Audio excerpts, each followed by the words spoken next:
Salutations chers amis. Aujourd'hui, dans notre voyage à travers le merveilleux livre « La tragédie des siècles », nous continuerons à examiner les signes donnés dans la Bible concernant le retour du Christ. Et nous verrons comment ces signes se sont accomplis de manière extraordinaire. Dans notre vidéo précédente, nous avons vu comment la terrible dévastation causée par le grand tremblement de terre de 1755 s'est étendue à une grande partie de l'Europe, ainsi qu'à l'Afrique et à l'Amérique, accomplissant ainsi la première partie de la prophétie contenue dans Apocalypse au chapitre 6, verset 12, et qui dit « Il y eut un grand tremblement de terre. Le soleil devint noir comme un sac de crin, la lune entière devint comme du sang. » 25 ans après le terrible tremblement de terre, le signe suivant s'est réalisé le 19 mai 1780. Connu sous le nom de « jour obscur », cet étrange phénomène a été observé dans toute la partie nord-est des États-Unis, connue sous le nom de Nouvelle-Angleterre. Un témoin oculaire vivant dans l'État du Massachusetts a décrit l'événement de la manière suivante. Radieux à son lever, le soleil ne tarda pas à perdre son éclat. D'épais nuages s'accumulèrent, bientôt sillonnés par des éclairs. Le tonnerre gronda et la pluie tomba. Vers les 9 heures, les nuages, moins opaques, prirent une teinte cuivrée ou bronzée qui se refléta sur la terre, sur les rochers, les arbres, les maisons, l'eau et les personnes.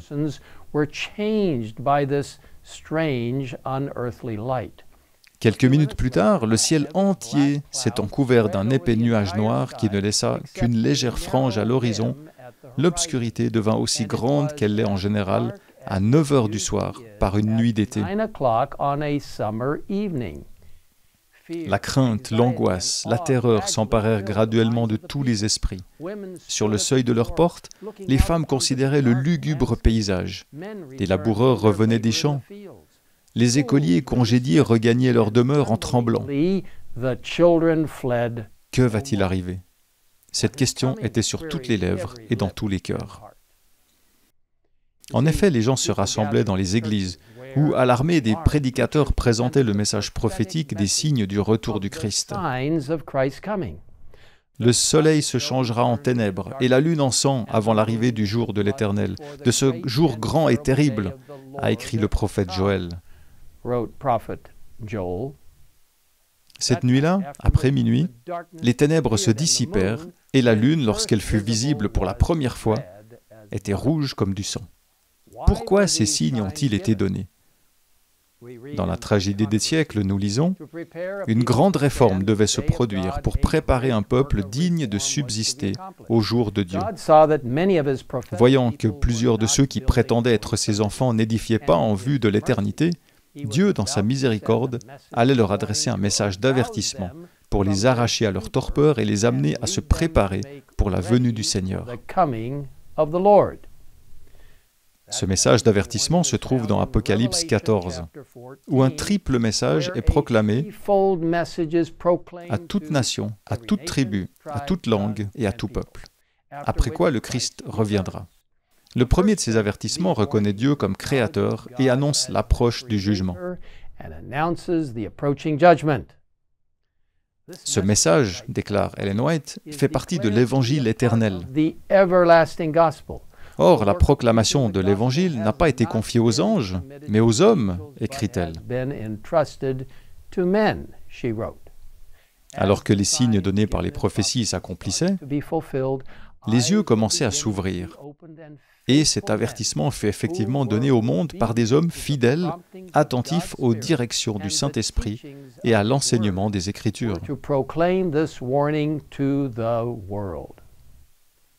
Il est toutefois intéressant de noter que tout comme avant la première venue du Christ sur cette terre, ce ne sont pas les théologiens érudits qui ont compris les prophéties.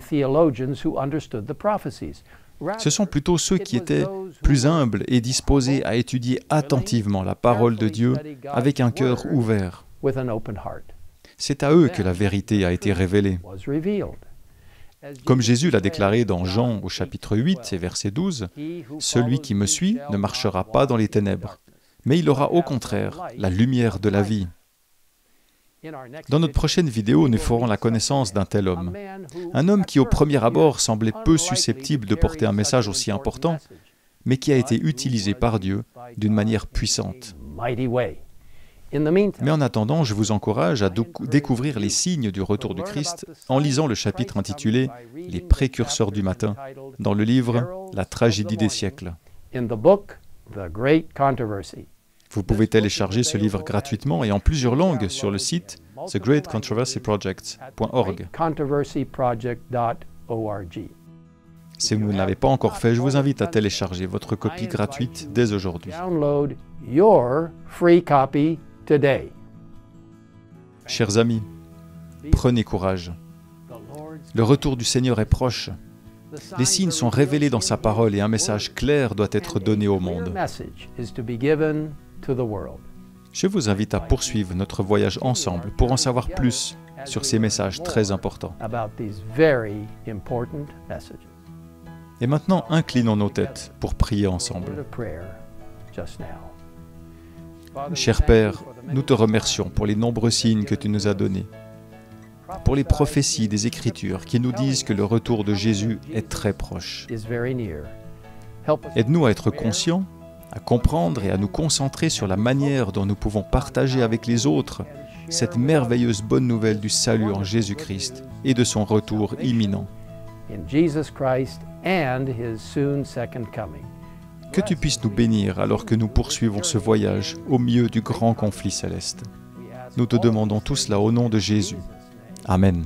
Amen.